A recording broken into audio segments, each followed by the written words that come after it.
दोस्तों, एक तरफ है रसिया और दूसरी तरफ है यूक्रेन। ये दोनों देशों के बीच लगातार लड़ाई हो रही है। लगभग एक सप्ताह हो गया है, लेकिन ये लड़ाई थमने का नाम नहीं ले रही है। ये और भी ज्यादा उग्र रूप धारण कर रही है और ये लड़ाई यूक्रेन में ही हो रहा है।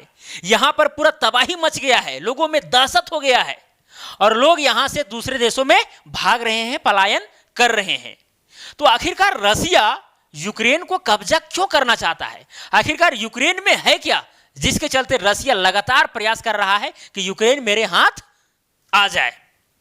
इधर रसिया के राष्ट्रपति व्लादिमीर पुतिन लगातार प्रयास कर रहे हैं कि भाई कम से कम शक्ति में ये जो यूक्रेन है हमारे बस में हो जाए, और इसके लिए बहुत सारे सैनिक, टैंक सहित हवाई हमला भी कर रहे हैं। बहुत सारी चीजें हो रही है, साइबर अटैक हो रहा है। और इधर यूक्रेन के राष्ट्रपति जेलेंस्की जो है वो रसिया के सैनिकों से लगातार मुकाबला कर रहे हैं, मुकाबला करवा रहे हैं और साथ में दूसरे देशों से मदद भी मांग रहे हैं। लेकिन जैसा ये जेलेंस्की साहब अपेक्षा कर रहे थे दूसरे देशों का मदद का, वैसा इनको मिल नहीं पा रहा है। ठीक है, और रसिया जो है दूसरे देशों से भी खतरा का मोल ले रहा है, क्योंकि अमेरिका और अनेक यूरोपीय देश जो हैं रसिया को चेतावनी दे रहे हैं। नाटो देश, ठीक है, नाटो पर चर्चा करेंगे क्योंकि नाटो का ही वजह है यहाँ पर। ठीक है, देखिए यहाँ पर चित्र के माध्यम से आप समझ सकते हैं। देखिए ये है यूक्रेन और इधर क्या है? रूस है, जो कि बहुत ही बड़ा देश है। दुनिया का सबसे बड़ा देश रूस ही है। ठीक है, और इसी में यहाँ पर यूक्रेन है। लगभग यहाँ पर 42 मिलियन लोग रहते हैं। कितने लोग? 42 मिलियन लोग रहते हैं और ऑलमोस्ट 1 मिलियन लोग जो है पलायन हो चुके हैं, 10 लाख लोग। जो आप रेड वाला भाग देख रहे हैं वहां पर रूस का कब्जा हो चुका है। ये वाला जो रेड पार्ट आप देख रहे हैं यूक्रेन में, इधर क्या हो गया है? रूस का कब्जा हो गया है तीनों तरफ से। एक तरफ इधर, ये दूसरी तरफ, ये तीसरी तरफ।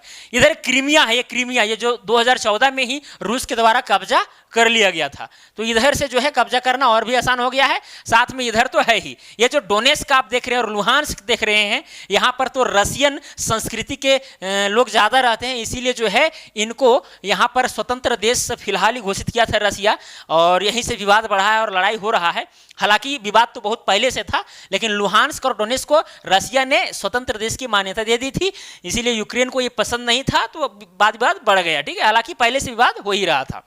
अब ये जो रेड कलर का आप एरो देख रहे हैं, ये एरो सैनिकों के मूवमेंट को बता रहा है। ठीक है, जैसे कि मान चलिए ये वाला चीज कब्जा हो गया, इधर इधर इधर जा रहे हैं सैनिक, पूरा यूक्रेन को कब्जा कर रहे हैं, तो भाई हर तरफ मूवमेंट करना पड़ेगा, जाना पड़ेगा, तभी ना कब्जा हो पाएगा। हालांकि देखिए तीनों तरफ एंटर कर चुके हैं। अब यहां पर देखिए यूक्रेन का राजधानी है कीव।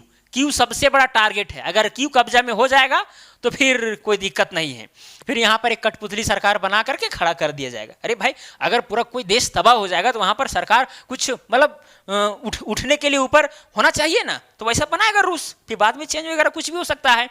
बाकी बात, यहाँ जो खार्किव है ये भी एक प्रमुख शहर है, यहाँ पर भी बार बार अटैक किया जा रहा है। यहाँ पर बमबारी भी हुई थी कल, है कि नहीं?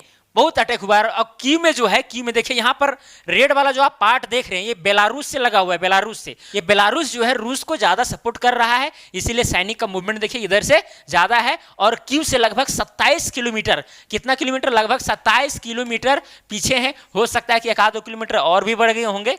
अब आगे जाने के बाद कीव का और भी खतरा ज्यादा हो जाएगा। और रसिया का टारगेट भी है खार्किव और कीव, ये दोनों शहरों को तो एकदम किसी भी तरह से कब्जा में लेना है। लेकिन यूक्रेनी सैनिक जो हैं वो भी लगातार प्रयास कर रहे हैं और बहुत सारे सैनिकों को मार भी गिराए हैं। जेलेंस्की ने दावा किया है, यूक्रेन के राष्ट्रपति ने, कि लगभग 6000 सैनिकों को, रूसियन सैनिकों को मैंने मार गिराया है। और साथ में बहुत सारे टैंक भी तबाह किए गए हैं और जो हवाई हमला हो रही थी वो सब भी बर्बाद किए गए हैं, ऐसा दावा किया जा रहा है। लेकिन 6000 सैनिक और दावा कर रहे हैं, कहाँ तक सच्चाई है झूठा है ये बात तो क्लियर नहीं हुआ है, लेकिन दावा कर रहे हैं। भाई हो सकता है 19-20 हो उसमें। ठीक है, अब देखिए ये वाला जो आप एरो का साइन देख रहे हैं, ये बता रहा है कि भाई यूक्रेन के लोग दूसरे देशों में क्या हो रहे हैं? भाग रहे हैं, जा रहे हैं, पलायन हो रहे हैं। देखिए सबसे ज्यादा यूक्रेन के लोग जो है वो पोलैंड में गए हैं, लगभग 2,81,000 लोग। और उसके बाद में सेकंड में आता है रूस। यूक्रेन से रूस में भी लोग जा रहे हैं, क्योंकि रूसियन संस्कृति के भी लोग यहाँ पर यूक्रेन में अच्छा खासा जनसंख्या में रहते थे। ठीक है, 42 मिलियन में लगभग वही 30% के आसपास जो है रूसियन संस्कृतिक भी रहते थे यहाँ पर। ठीक है, तो वो सब भी उधर जा रहे हैं और साथ में जो प्योर यूक्रेनियन होंगे वो भी जा रहे होंगे। इमरजेंसी में क्या किया जाए, क्योंकि भाई यहाँ दहशत का माहौल है, कभी भी दुर्घटना हो सकती है, बहुत ही बेजोड़, और हो भी रही है, कई लोग मर रहे हैं। बच्चे भी मर रहे हैं, क्या कीजिएगा। बहुत सारे इमारत को गिरा दिया जा रहा है। खार्की में तो बड़ा बड़ा जो इमारत बना हुआ था, ऐतिहासिक इमारत जो था, वो भी गिरा दिया जा रहा है। ठीक है, तो पोलैंड के बाद में रूस, फिर इधर देखिए बेलारूस की तरफ ये 500 ही लोग पहुंचे हैं, इसीलिए क्योंकि भाई बेलारूस जो है रूस का ही सपोर्ट कर रहा है। ठीक है, और मालदोवा की तरफ देखिए 36,000 पहुंचे हैं लोग, रोमानिया में देखिए 32,000 लोग पहुंचे हैं, हंगरी में 84,000 पहुंचे हैं, और फिर स्लोवाकिया में 30,000। तो इस तरह करके दूसरे देशों में पलायन हो रहे हैं। लगभग 1 मिलियन से भी ज़्यादा लोग पलायन हो चुके हैं। अब यहाँ पर अब ये सब चीज़ तो आपको समझ में आ गया कि कैसे कैसे यहाँ पर युद्ध हो रहा है, कैसे कैसे सैनिक जो एंटर कर रहे हैं। और देखिए सबसे पहली बात, रूस अगर चाह लेगा ना तो यूक्रेन को आसानी से हड़प लेगा। आसानी से नहीं, मुश्किल से, लेकिन हड़प लेगा, ये 100% है। वो अपनी पूरी ताकत नहीं लगाया है, सोच रहा है कि भाई कम से कम ताकत में ये यूक्रेन हमारे बस में हो जाए, यहाँ यूक्रेन को जो राष्ट्रपति है जेलेंस्की वो सरेंडर कर दे। लेकिन ऐसा हो नहीं रहा है, तो रूस बड़ा ताकत लगाएगा। अब जब बड़ा ताकत लगाएगा तो भाई बहुत सारा हमला होगा, बहुत लोग मारे जाएंगे, और ये बड़े बड़े इमारत, बड़े बड़े जो क्या बोलते हैं सरकारी भवन होंगे, सब तबाह हो जाएंगे पूर्णतः। फिर इसको उठने के लिए, इस स्थिति में आने के लिए सालों लग जाएगा। बहुत दिक्कत होता है भाई, केवल युद्ध करने से नहीं होता है, रूस का भी नुकसान है। रूस जो सोच रहा था कि हम आसानी से कब्जा कर लेंगे यूक्रेन को, वो आसानी नहीं रहा। रूस को भी बहुत नुकसान हुआ है, और यूक्रेन का तो हुआ ही है भाई, ये तो फिक्स है। चलिए, अब यहां पर कारण क्या है, यूक्रेन को कब्जा आखिरकार क्यों किया जा रहा है रसिया के द्वारा। देखिए सबसे बड़ा रीजन है नाटो। क्या है नाटो?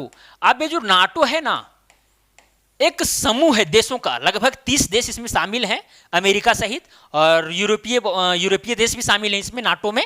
ठीक है, 30 देश। और उन देशों में अगर हमला होता है, कहीं से भी हमला होता है दूसरे देशों से, तो यह समझा जाता है कि अमेरिका पर हमला हो रहा है। और इसके चलते नाटो के जितने भी सदस्य देश हैं सभी मिल करके उस देश पर हमला करेंगे। ये नाटो में इतना बड़ा एकजुटता है। तो इसी नाटो संगठन में ये यूक्रेन शामिल होना चाहता है, लेकिन रूस नहीं चाहता है। रूस सोचता है कि भाई ये जो यूक्रेन है, ये मतलब अलग थलग जब क्या बोलते हैं सोवियत संघ था, जब 1991 में टूटा था, उसी से यूक्रेन बना है। और ये यूक्रेन जो है अगर ये नाटो में शामिल हो जाएगा तो ये मेरा ही दुश्मन बन जाएगा।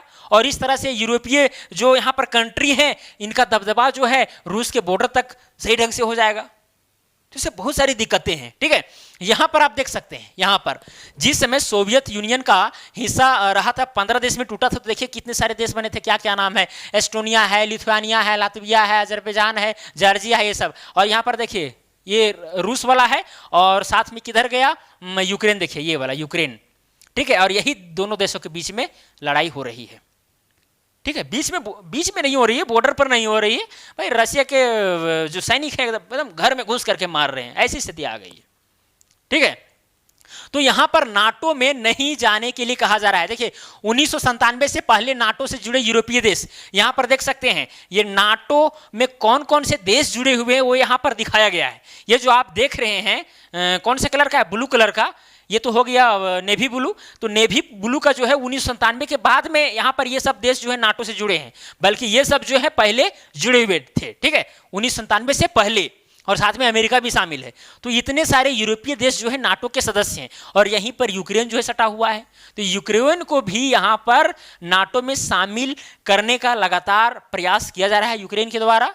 ठीक है, जो रूस को पसंद नहीं है। देखिए ये रूस है, रूस को पसंद नहीं है। और बात बड़ी ये भी है, यूक्रेन जो है ये यूरोपीय देशों के एकदम गोद में समाया हुआ है।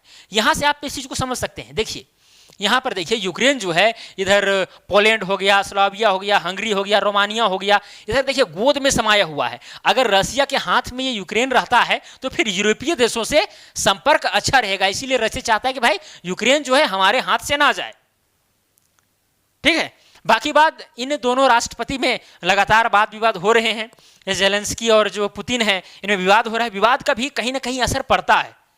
ठीक है, अगर मान के चलिए यहाँ पर यूक्रेन का राष्ट्रपति है, ये अपने आप को बहुत बड़ा समझ रहे हैं, और रूस का राष्ट्रपति समझ रहे हैं कि भाई हमसे बड़ा कौन है। मतलब ये दुनिया में एकदम अलग तरीका से आना चाहते हैं। इनका कहना है कि सैनिक मेरा, सब कुछ मेरा, हमको कोई दूसरा देश ना समझे कि हमें क्या करना है, इनका कहना है। समझिए इतना घमंड है कि नहीं, तो इस तरह से आप समझ सकते हैं। ठीक है, तो यूरोपीय देश में ये अच्छा खासा एकदम गोद में समाया हुआ है, और साथ में ओडेसा ये बहुत बड़ा बंदरगाह है यहाँ का, ठीक है। और यहीं से क्या होता है, ये ब्लैक सी जो आप देख रहे हैं, यहाँ से आयात निर्यात दूसरे देशों से आराम से होता है। तो ये सब भी जो है रसिया के लिए सुविधाजनक होगा। इधर से गैस पंप जो हैं ये भी बिछाए जाएंगे, तो बहुत सारा सुविधा हो सकता है यूक्रेन को हड़प लेने के बाद। लेकिन देखिए क्या होता है, अभी तो युद्ध जारी है, लेकिन रसिया अगर चाह लिया तो फिर आसानी से हो सकता है, ठीक है। मतलब अगर पूरा ताकत अपने दिखा दिया तो फिर ये कोई बड़ी चीज़ नहीं है। और रूस इसीलिए और भी चक्कर में फंस गया कि भाई इतना तो कर ही दिए हैं, अब जब तक पूरा नहीं करेंगे तब तक मानेंगे नहीं, ये भी हो सकता है, ठीक है। जब तक पूरा यूक्रेन को कब्जा नहीं कर लिया जाएगा, जब तक जेलेंस्की जो है सरेंडर नहीं बोल देते हैं, तब तक हो सकता है कि रसिया के सैनिक लगातार एंटर करेंगे।